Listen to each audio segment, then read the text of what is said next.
fait quand même plusieurs années qu'on a intégré des parents aidants dans nos équipes. On a eu le premier parent aidant en santé mentale dans nos équipes cliniques au Québec au début des années 2000.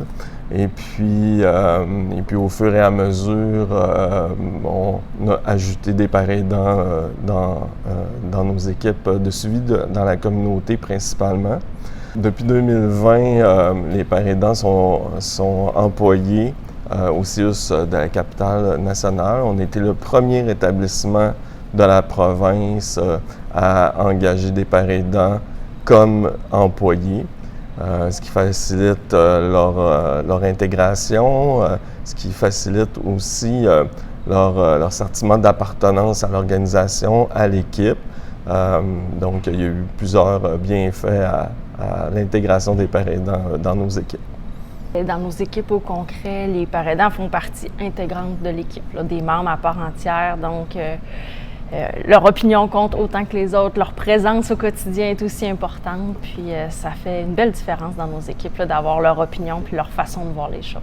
Le principal bénéfice, selon moi, c'est de soutenir l'espoir des usagers, l'espoir de s'en sortir, qu'il y a une vie après, qu'on peut réintégrer le marché de l'emploi, entre autres. Ou sa vie là, pleine et entière. Donc, ils sont ce regard-là, puis cette expérience-là dans leur vécu quand ils le transmettent à leurs usagers. Le deuxième point positif des parents aidants, c'est auprès de l'équipe. Donc, quand ils font part de leurs expériences, de leur vécu, bien, ils peuvent soutenir et aider l'équipe à comprendre c'est quoi être en psychose, à comprendre c'est quoi la dépendance, de comment ça agit, quel impact que ça a dans leur vie. Puis, quand on réfléchit à quelle intervention en équipe clinique, bien, ils apportent ce regard-là de l'usager puis de leur expérience à eux auprès de l'équipe clinique. J'ajouterais même, comme gestionnaire, un avantage aussi. Les parents aidants avec qui je travaille, ils me nomment des choses que je n'observerais pas dans le savoir-être, dans les commentaires de mes intervenants, qui m'aiguillent, qui me disent « OK, il y a des choses encore qu'il faut travailler, que je ramène avec mon équipe, avec mes intervenants, puis ça fait évoluer les pratiques. » Donc vraiment des belles choses. Tout d'abord, ils ont évolué au niveau de leur titre d'emploi, de leur fonction comme employés. Au départ, ils étaient engagés par des organismes communautaires avec qui on passait des ententes. Donc, ils étaient intégrés plus comme quelqu'un de l'extérieur qui venait apporter une certaine couleur à l'équipe, mais pas nécessairement intégré dans l'équipe comme un membre à part entière. Depuis qu'ils sont devenus employés, ben, cette barrière-là a été franchie, puis ce regard-là a aussi changé. Donc, des autres intervenants sur les parents aidants. La collaboration entre les professionnels et les parents aidants, ça va dépendre des équipes.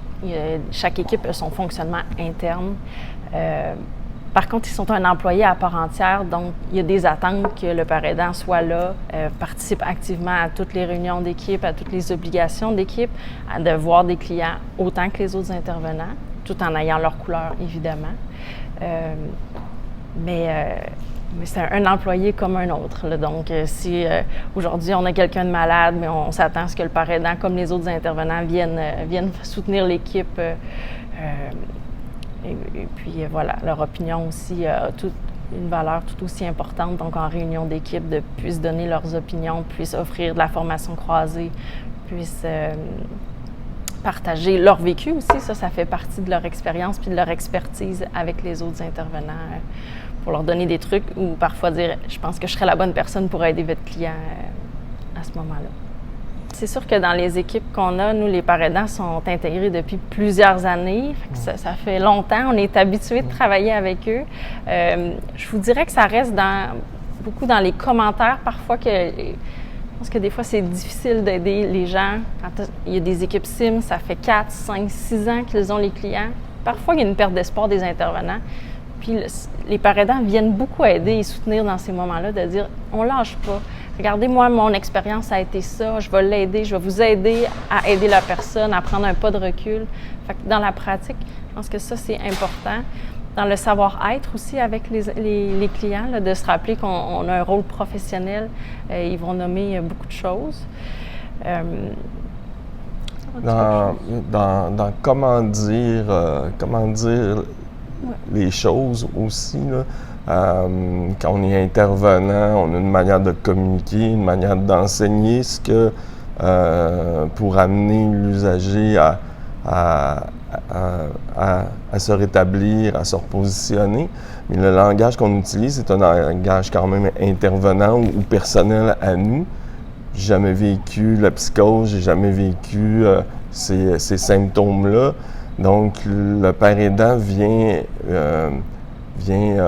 contribuer à ce regard-là en disant, mais quand tu me dis telle chose, ben voici comment moi je l'interprète avec le vécu. Puis quand je suis en psychose, voici comment j'interprète ce que tu me dis. Puis là, ben ça peut aider l'intervenant à ajuster son langage puis ses interventions pour mieux comprendre comment l'autre reçoit qu'est-ce que l'intervenant dit. Il faut que le travail soit équitable. Je pense que ce que les intervenants, puis tout le monde en général, les employés sont fragiles, c'est à ça, à l'équité. Tout le monde travaille autant. Fait que si on veut que ça se passe bien, il faut que le père aidant ait la même charge de travail puis la même implication que les autres intervenants. Ça, c'est important. Après ça, il faut un père aidant qui connaît son rôle, qui est capable de l'expliquer, qui est capable de le défendre, aussi défendre les limites de ce qu'il est en mesure de faire et de bien l'expliquer. Puis je pense d'apporter en réunion d'équipe son point de vue, d'être capable de donner des exemples concrets. Puis évidemment d'avoir des succès. Au début, là, j'en ai intégré dernièrement un père aidant dans une équipe. Les gens, ça faisait longtemps qu'on n'en avait pas dans cette équipe-là, s'en rappelaient moins. Aussitôt qu'on l'a mis en action, les gens ont vu les résultats. Ah ben ça aide. Fait que d'avoir des exemples concrets d'interventions qui fonctionnent, de ce qu'ils peuvent faire, ça permet une belle harmonie dans l'équipe. Puis que personne ne joue le rôle d'intervenant avec le père aidant. Le père aidant est un employé comme un autre. S'il y a besoin d'un intervenant, il y en aura à l'extérieur. Mais quand il est au travail, on doit le considérer comme les autres employés. Quand on a engagé comme employé des pères aidants, on s'est dit, bien, ça prend plus qu'une expérience ou un vécu de rétablissement pour devenir un père aidant. Ça prend aussi des compétences de communication, puis une ouverture à communiquer son histoire aussi. Fait que ça joue un rôle au niveau de l'ouverture avec l'équipe, l'ouverture du père aidant aussi. Ça contribue à améliorer les relations là, dans l'équipe clinique. Nos usagers bénéficient beaucoup de la présence de père aidant. Ça leur permet d'avoir une personne à qui ils vont pouvoir partager. Comme intervenants, les autres intervenants ne vont pas partager leur vécu, ils ne partageront pas leur vie privée.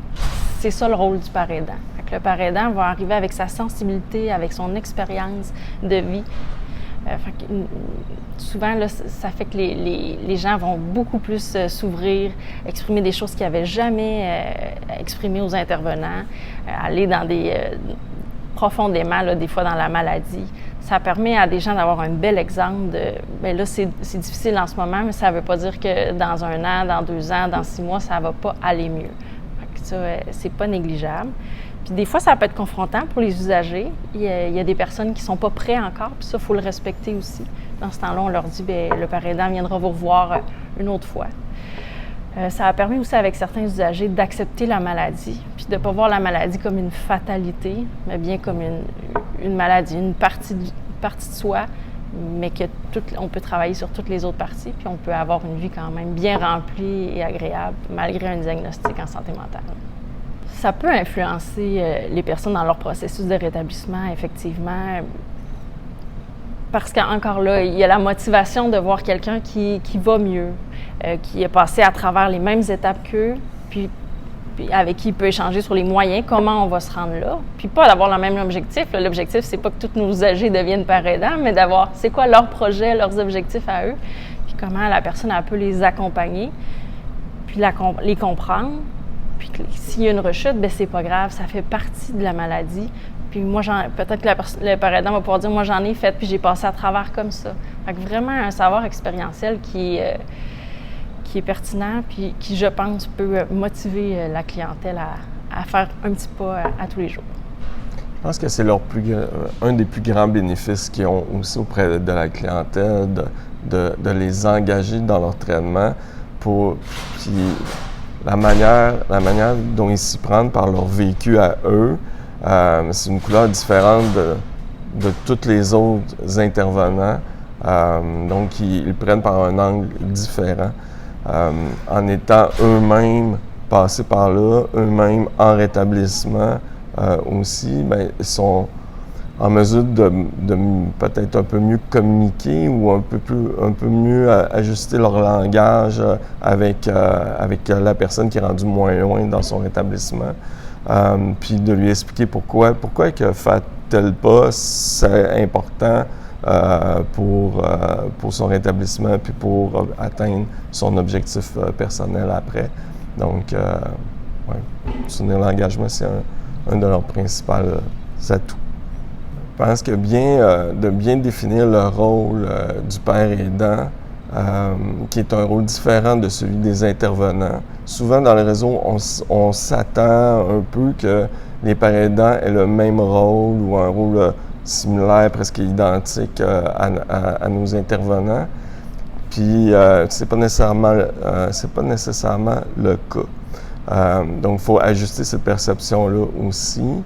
Il faut choisir les pères aidants en fonction de certaines compétences, comme j'ai nommé tantôt, de ne pas juste avoir un vécu, mais d'être capable de l'exprimer, d'être capable d'en sortir des apprentissages, d'être capable de communiquer ou d'enseigner à d'autres aussi, d'être capable de s'ajuster aussi là-dedans. Fait que c'est pas n'importe qui a un passé de rétablissement ou qui est en rétablissement qui peut devenir un père aidant. Que je pense qu'en ajustant tout ça, ça peut aider à contribuer. Marc disait de bien définir le rôle, mais de l'expliquer à l'équipe et de les accompagner dans ce changement de pratique-là, qui en est un. De l'expliquer aussi à la clientèle, c'est quoi un père aidant, qu'est-ce que ça peut faire pour vous. Puis, c'est ça, faut les aider. Puis quand on prend le temps et on accompagne bien les équipes, les pères aidants s'intègrent beaucoup mieux. C'est plus facile et pour l'équipe et pour le père aidant. Puis tout le monde en bénéficie là, à la fin. On a aussi parlé des avantages là, de la père aidance auprès des équipes, des clients, mais on a oublié les familles.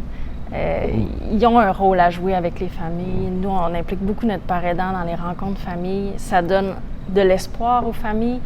Mais ils sont aussi bons là, à expliquer la maladie mieux que nous. On va, comme intervenants, comme professionnels, on va y aller avec nos mots scientifiques, avec ce qu'on connaît, ce qu'on a appris.